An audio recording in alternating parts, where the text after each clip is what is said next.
नमो गोभ्यः श्रीमतीभ्यः सौरभेभ्य एव च। नमो ब्रह्मसुताभ्यश्च पवित्राभ्यो नमो नमः। यया सर्वमिदं व्याप्तं जगत् स्थावरजङ्गमं तां धेनुं शिरसां वन्दे भूतभव्यस्य मातरम्। बोलो यज्ञेश्वरी गौ माता की जय। आज वर्तमान समय में हमारे देश में कोरोना रूपी महामारी के कारण हम देख रहे हैं लगातार कई लोगों की मृत्यु हो रही है। इसके अनेक कारण हैं, जिसमें से प्रमुख है यज्ञेश्वरी गौ माता का भारत भूमि पर लगातार वध होना। भारतीय समाज को यह समझने की आवश्यकता है कि जब तक पंचककार, जिसमें गौ का नाम सबसे पहले आता है, उसकी रक्षा यदि नहीं की गई तो यह तो बहुत ही छोटे रूप में बीमारी आई है। और प्रकृति के साथ जो अन्याय मनुष्य कर रहा है, अपनी सुख सुविधाओं के लिए जिस प्रकार से जंगलों को साफ़ किया जा रहा है, नदियों के मार्ग रोके जा रहे हैं, बड़े बड़े डैम बनाए जा रहे हैं, बड़े बड़े पावर प्रोजेक्ट लगाए जा रहे हैं, विकास के नाम पर विनाश की ओर देश लगातार बढ़ रहा है। और साथ ही भारतीय समाज भी पूरी तरीके से सनातन परंपरा से विमुख हो रहा है। वह अपने धर्म के मूलभूत सिद्धांतों से दूर हो रहा है, जिस कारण उसे आज वर्तमान समय में इन सब परिस्थितियों से जूझना पड़ रहा है। यदि वह मनुष्य अपना अहंकार, अपने भौतिकता की पराकाष्ठा को छोड़कर गौ माता की शरण में आए तो उसे तुरंत ही इन समस्याओं का निवारण मिल सकता है। जैसा कि सभी को पता है, यदि आपको बेस्ट इम्यूनिटी चाहिए तो आप गाय का दूध पिए, आप पंचगव्य लें, गाय का ही घी से हवन करें। आप क्या समझते हैं, इतने पंडितों ने धर्म को बेच दिया गया है एक प्रकार से। कौन से शास्त्र में लिखा है कि भैंस के घी से, डालडा के घी से हवन हो सकता है? आज ये उसी घी का परिणाम है जिसकी आहुति आप देते गए। आप 4 पैसे बचाने के लिए आपने जो भैंस की आहुति और डालडा घी की आहुति दी है, इसी कारण आपको यह परिणाम देखने को मिल रहे हैं। यदि जल्द ही अपने सनातन सिद्धांतों का पालन नहीं किया गया तो यह तो एक बहुत छोटे रूप में प्रकृति ने अपना एक ट्रेलर दिखाया है। यदि मनुष्य अभी भी नहीं सुधरता है, भारतीय समाज अभी भी नहीं सुधरता है, तो आगे चलकर भगवान इसी प्रकार जब जब होती धर्म की हानि, बाढ़हि असुर अधम अभिमानी, तब तब धरि प्रभु विविध शरीरा, हरहि सदा सज्जन भव पीरा। तो यहाँ पर विविध शरीर की बात की गई है भगवान के। तो आप ये मानिए कि भगवान ही हैं जो कोरोना रूपी बीमारी को लेकर आए हैं, कोरोना रूपी बीमारी के रूप में आए हैं। और जिन जिन लोगों का समाज के पतन में प्रत्यक्ष या अप्रत्यक्ष रूप से हाथ है, उन लोगों को इस समस्या से जूझना पड़ रहा है। मनुष्य को चाहिए कि वह अपनी पुरानी गलतियों के लिए पश्चाताप करे और संकल्प ले कि आगे वह इन गलतियों को नहीं दोहराएगा और विकास के नाम पर विनाश की ओर अग्रसर न होते हुए सनातन सिद्धांत को अपनाते हुए विकास की ओर उद्यत हो।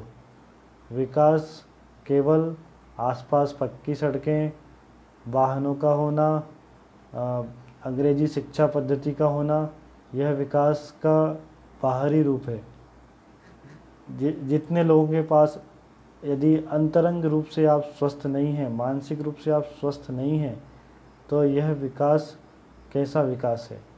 जब आपके पास भोजन है लेकिन आप उस भोजन का उपभोग नहीं कर सकते, आपके पास पैसा है, गाड़ी है, सब कुछ है, लेकिन आप उस पैसे से अपना इलाज नहीं करा सकते, तो क्या अर्थ है इस प्रकार के विकास का।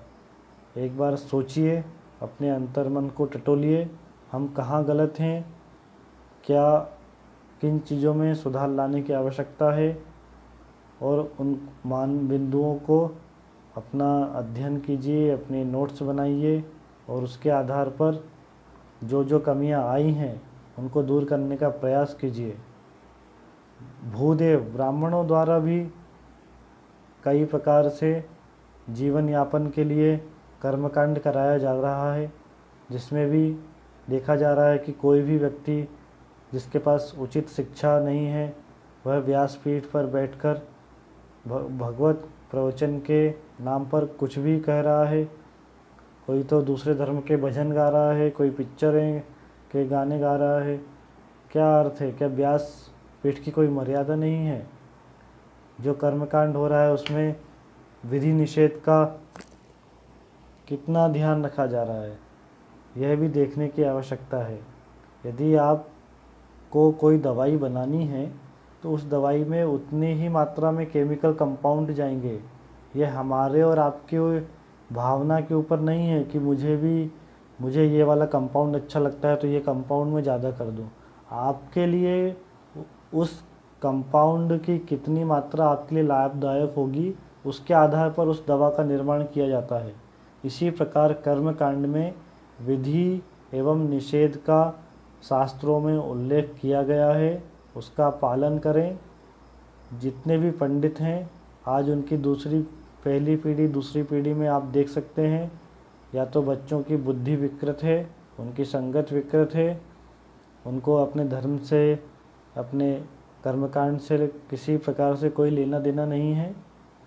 तो ब्राह्मणों को भी चाहिए कि वे यदि ठान लें तो इस समस्या का निवारण स्वयं कर सकते थे। क्यों आज एक भी पूजन पद्धति नहीं लग रही है? आज ब्राह्मण त्रिकाल संध्याहीन है। जब आप खोखले हैं तो आपके पूजन का क्या प्रभाव रहेगा? कोई प्रभाव नहीं मिलेगा आपको। यदि मनुष्य को या ब्राह्मणों को अपनी पूजन पद्धति का प्रभाव रखना है, त्रिकाल संध्या करे, कर्मकांड में जिस प्रकार के नियम बताए गए हैं उनका पालन करे, तो ही वह इस समस्या रूपी जो पहाड़ है इससे आसानी से पार कर सकता है। आप सभी का बहुत बहुत धन्यवाद। हो सकता है कि आपको यह विचार थोड़े कठोर लगे होंगे, लेकिन समय को देखते हुए कई बार यदि बुखार होता है तो कड़वी गोली हमें खानी ही पड़ती है। तो इसी प्रकार आप सभी लोगों से निवेदन है कि अपने अपने आप को टटोलें। हम कहाँ गलत जा रहे हैं, क्या गलत कर रहे हैं, प्रकृति के लिए हम क्या कर सकते हैं, अपनी ओर से क्या प्रयास कर सकते हैं। क्या हम एक पौधा नहीं लगा सकते अपने आसपास? क्या हम किसी एक फलदार वृक्ष को, किसी एक छायादार वृक्ष को जिससे ऑक्सीजन मिल सकती है, क्या हम एक वृक्ष का संकल्प नहीं ले सकते कि हम सभी व्यक्ति एक एक वृक्ष लगाएगा तो प्रकृति अपने आप धीरे धीरे हमारे आसपास का वातावरण सब कुछ स्वच्छ होने लगेगा। और साथ ही जब तक भारत भूमि पर गौवध पूरी तरह से बंद नहीं होता, तब तक कोई भी किसी भी प्रकार से कितना भी प्रयास कर ले, उसे मुँह की खानी ही पड़ेगी। आपका बहुत बहुत धन्यवाद इस वीडियो को सुनने के लिए। यदि आपको अच्छा लगा तो आप इसे शेयर कीजिए, कमेंट कीजिए, लाइक कीजिए।